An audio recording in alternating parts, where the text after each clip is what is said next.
Hello, today I'm going to share one of my real collaboration challenges, which was I get at least 4 to 5 years ago when I was still a when I'm still a behavior program specialist. All right, so here are the background information of the clients that I have worked with. Yuki is a 4-year-old girl and who has received ABA intervention since she was 2.5. And this girl is so ready to transit to a kindergarten, despite she might display some attention seeking and avoidance behavior when encountering some unpreferred tasks. And then the school that Yuki has enrolled is a Montessori based international kindergarten. I'm not sure if you guys know what is Montessori. So actually, it is a method of education that is emphasizing self-directed activity, hands-on learning, collaborative play, and in the Montessori classroom, children make creative choices in their learning. They can choose who to work with and freely explore and discover the knowledge of the world. And then every materials in the Montessori classroom support the aspect of child development. Children can freely experience different things. They can also respond at any moment to the natural curiosity that exists in all human and builds a solid foundation for lifelong learning. So, what are the challenges that we have to face? Is that Yuki actually just mentioned. She displayed quite a lot of aberrant behavior at school. For example, she will leave her chair and wandering around the classroom after looking for the other activities when non-preferred task is present.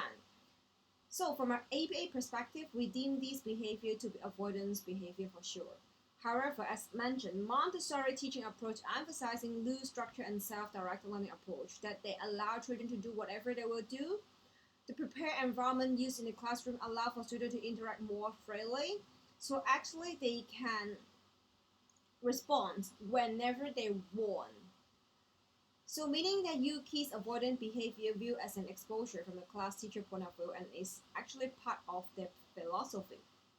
The second issue that might affect the collaboration is that Yuki seeks those negative attention-seeking behavior when teacher attempt to bring her back to the seat and suggest her to continue her work.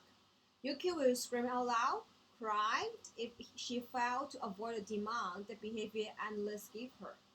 Yuki will then start to talk back and ask a lot of irrelevant questions to seek class teachers and school principal intervention in order to avoid the task or delay to work with the task.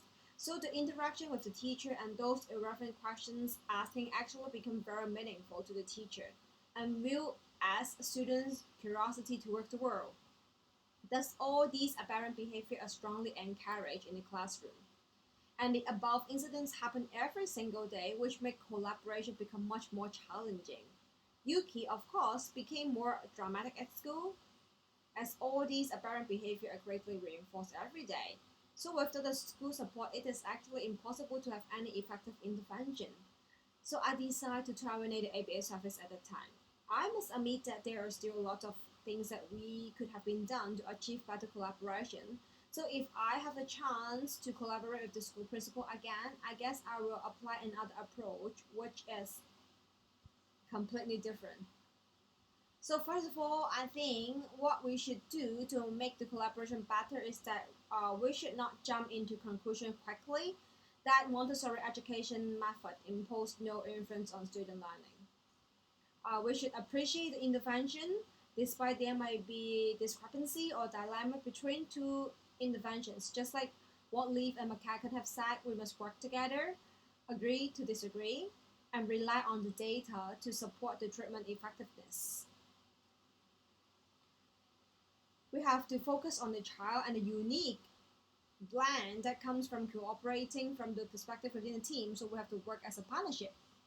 So actually, in order to have sufficient information, I have done some research online and realized that Montessori education method indeed is also an evidence-based intervention. There are still quite a few of peer review and journal article actually supporting the effectiveness of the Montessori education method in increasing children's organizational skills, play skills, mathematics skills as well. Indeed, both Montessori education method and ABA professional each have a very important expertise to contribute. So instead of jumping into a negative conclusion, we should consider how effective we have been when collaborated. Actually, I've taken a reference of the approach that I have learned before. That is the exact approach that helped to apply in this case to improve the collaborations.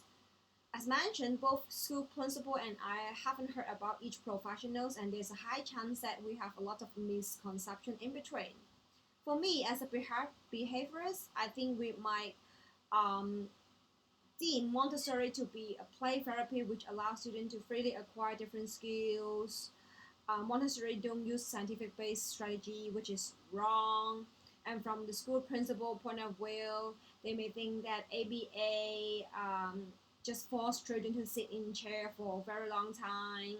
As I suggest Yuki to go back to the classroom to attend the class, and then the school principal might reckon ABA is completely adult directed.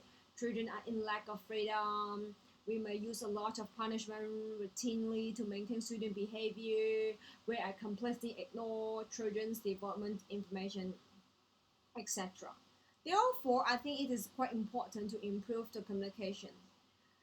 Actually, the school principal need to understand and respect ABA framework prior to semester begin. They should not start to appreciate it after they find it effective or when problem arise. Also, as an ABA professional, I also need to understand and respect the Montessori education approach. So after we have developed the trust and the rapport, and it is our responsibility to identify and acknowledge the problem. And then secondly, we should recognize each other's scope of practice and understand the difference in theoretical framework. So we should from the school on the school teacher, they might can support Yuki by providing different schedule activity and teaching material that related to the target for her to expose and engage in, where we as a behavior analyst should teach Yuki some replacement skills by utilizing the reinforcement system, teaching her to request a break with the teacher appropriately or engage in different math related independent play when she don't want to join the class. So with different theoretical frameworks, so both parties can address the behavioral issue, including the reduction of avoidance and attention to seeking behavior. And then also we should also acknowledge that each other's strength and weakness that also might help to promote back the collaborations. And actually all these procedure and strategies involve collaboration between two parties that we shouldn't allow misconception to become a barrier.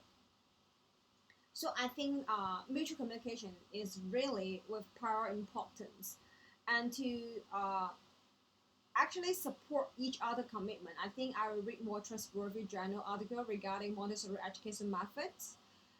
And actually, I find a web page called the Montessori for Autism, which provides some real example in US, and I find it excellent. That is, parents who have children with autism report that actually they join Montessori classroom uh, together with having their child acquire a lot of critical pivotal skills from ABA intervention.